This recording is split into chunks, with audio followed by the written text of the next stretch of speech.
बिस्मिल्लाहिर्रहमानिर्रहीम। अस्सलाम वालेकुम। आज के वीडियो में हम ये डिस्कस कर रहे हैं कि वर्कशीट जो कि बीकॉम पार्ट वन अकाउंटिंग का एक बहुत इम्पॉर्टेंट टॉपिक है। Worksheet, adjusting, closing, reversing entry. तो वर्कशीट की फॉर्मेशन कैसे हो, वर्कशीट किस तरह बनाई जाए, क्या फॉर्मेट होता है, फॉर्मेट क्या होता है वर्कशीट का, और उस फॉर्मेट में किस तरह हम डेटा को पोस्ट करते हैं। तो आज के वीडियो में हम ये डिस्कस करेंगे कि वर्कशीट की फॉर्मेशन कैसे होती है, कैसे बनाई जाती है।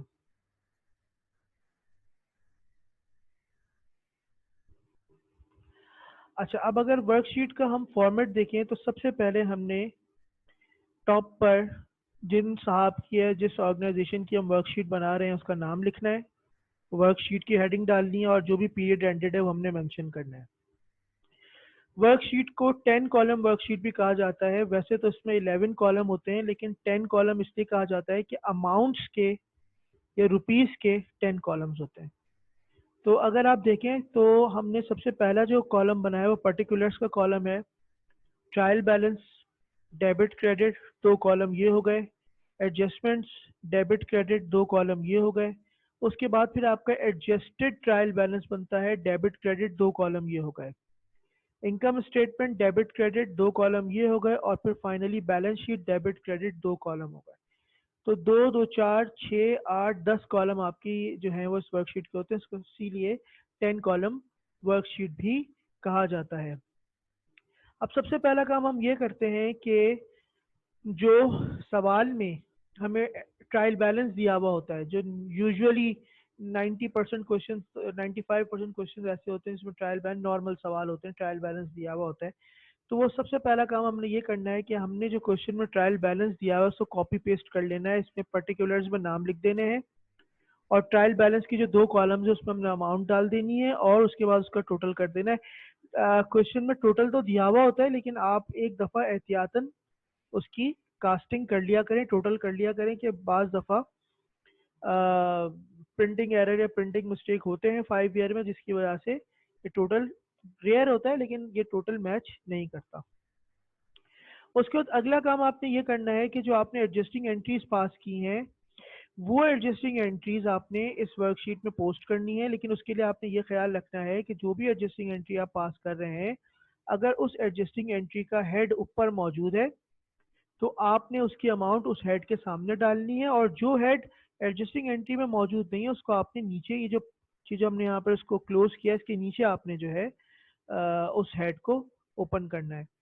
जैसे अगर मैं एग्जांपल दूं, इसकी एडजस्टिंग एंट्री में बेड डेड एक्सपेंस और अलाउंस और बेड डेड दोनों ऊपर ट्रायल बैलेंस में नहीं थे, तो हमने दोनों हेड्स यहाँ पर नए ओपन किए हैं।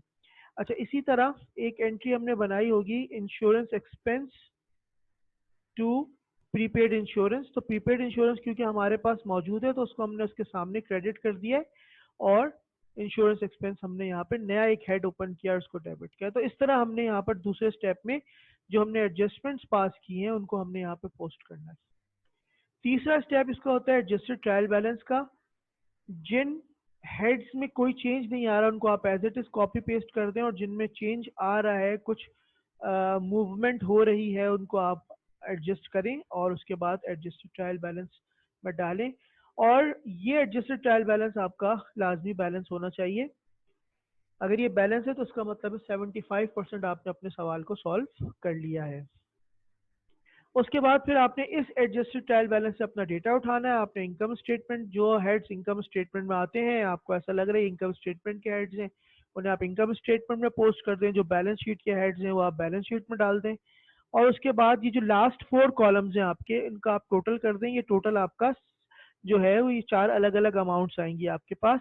उसके बाद जब आप इनकम स्टेटमेंट के दोनों साइड्स का डिफरेंस लेंगे और बैलेंस शीट की दोनों साइड्स का डिफरेंस लेंगे, तो ये डिफरेंस जो है ये सेम आना चाहिए। ये इंडिकेट करता है कि आपने सवाल बिल्कुल सही सॉल्व किया है। ये डिफरेंस जो है वो बिल्कुल सही आना चाहिए। और उसके बाद फिर आप जो हैवियर अमाउंट्स हैं वो नीचे डालकर उसको क्लोज कर देते हैं। अगर इनकम स्टेटमेंट की क्रेडिट साइड हैवी होती है तो ये जो डिफरेंस आ रहा होता है ये नेट प्रॉफिट कहलाता है। जैसे देखें इस क्वेश्चन में क्रेडिट पे 100,000 है और यहाँ 84,800 है, 15,200। क्रेडिट साइड हैवी है तो ये नेट प्रॉफिट है हमारा। इसी तरह अगर इस इनकम स्टेटमेंट की डेबिट साइड हैवी होगी तो ये फिर हमारा नेट लॉस हो जाएगा। तो ये इसकी फॉर्मेशन है वर्कशीट की। और बस अगर आप तरीके से आप वर्कशीट में डेटा पोस्ट करते हैं तो ये बैलेंस हो जाता है, लेकिन नॉर्मली यूजुअली स्टूडेंट्स की वर्कशीट आखिर में जाके बैलेंस नहीं हो रही होती।